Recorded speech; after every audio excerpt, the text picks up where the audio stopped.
విద్యను అభ్యసించేటువంటి విధానముల వేలకు వేలు కళాశాలలు, వందలకు విశ్వవిద్యాలయములు ఎన్నియో ఈ కలియుగమునందు అభివృద్ధిగాంచినవి. In this Kali age, we find thousands and thousands of colleges and hundreds of universities for learning process. ధనార్జన దీనికి అనేక విధములైనటువంటి సులభోపాయములు కూడాను ఉన్నాయి. There are many easy techniques to make money. కానీ ఇన్ని అనుకూలములు ఉండినప్పటికీ మానవుడు శాంతిని నోచుకోలేక, సుఖమును అనుభవించలేక అనేక విధములైనటువంటి అశాంతికి గురి అవుతున్నాడు. In spite of all conveniences, man has no peace, has no happiness, and is restless. దీనికి కారణం ఏమిటి? What is the reason behind this? ఈ సత్యాన్ని ప్రప్రథమములో అధ్యాపకులు గుర్తించి వర్తించినప్పుడే మన ఆశయాలు పరిపూర్ణము కాగలవు. The teacher must understand, analyze, and then only help to solve the objectives.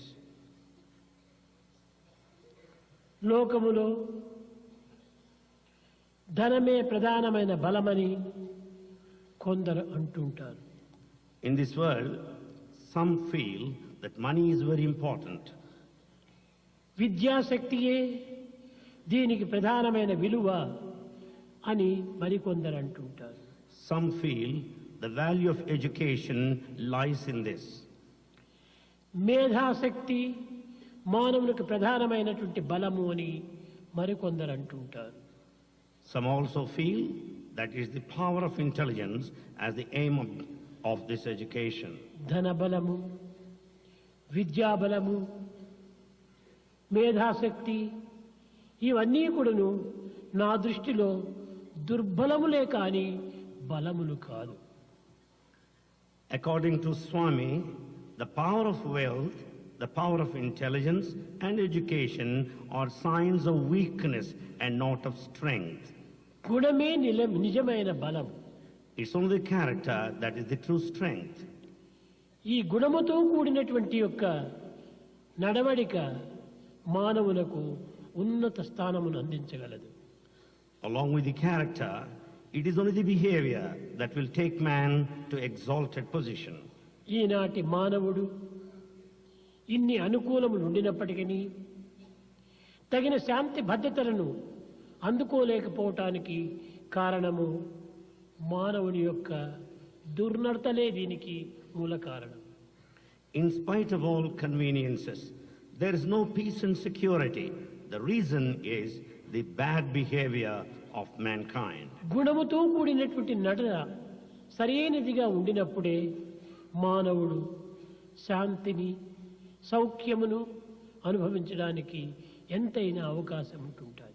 There is wide scope to have peace and happiness if there is virtue and behavior. Vidya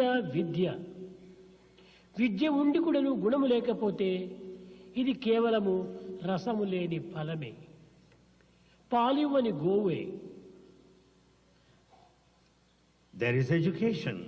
If there is no character, it is like a fruit without juice. It is like a cow that doesn't yield milk. కానీ లోకములో విద్యావంతులు ఎంతమంది లేరు? There are lots of educated people in this world. మేధావులు ఎన్ని వేల మంది లేరు? There are thousands and thousands of intellectuals. తెలివితేటలు కలిగినటువంటి వారు లక్షలకు colour. There are lakhs and lakhs of intelligent people. ధనవంతుల లెక్కలేదు. Wealthy people are many. ఇన్ని ఉండి కూడాను మానవులకు సరి అయినటువంటి నడత, సరి అయినటువంటి గుణము ఈ రెండు లేకపోవటం చేతని దేశము ఇన్ని విధములైనటువంటి యొక్క అవస్థలకు గురి కావలసి వచ్చింది. In spite of all this, since there is no proper behavior and character, the country is put to so much of suffering as we find today. పూర్వపు మహనీయుడు శాంతి భద్రతను దృష్టి ఉంచుకొని అనేక విధమైనటువంటి ప్రచార ప్రబోధములు సలిపి ఎన్ని విధమైనటువంటి యొక్క దేశములకు భద్రతను అందిస్తూ వచ్చారు. The ancient noble souls kept in view the peace and security in their mind and propagated accordingly. అట్టి మహనీయుల యొక్క నామములు ఈనాటికి కూడాను భారతీయుల యొక్క హృదయములో చెదరని చిత్రములుగా నిలిచిపోయినవి. The names of those noble souls are imprinted indelibly on the hearts of Bharatiyas. కారణమేమిటి? What is the reason? వారి యొక్క నడత, వారి యొక్క గుణములే ఈ విశ్వాసమునకు మూల కారణం. The main reason behind all their indelible impression is their virtue and their conduct.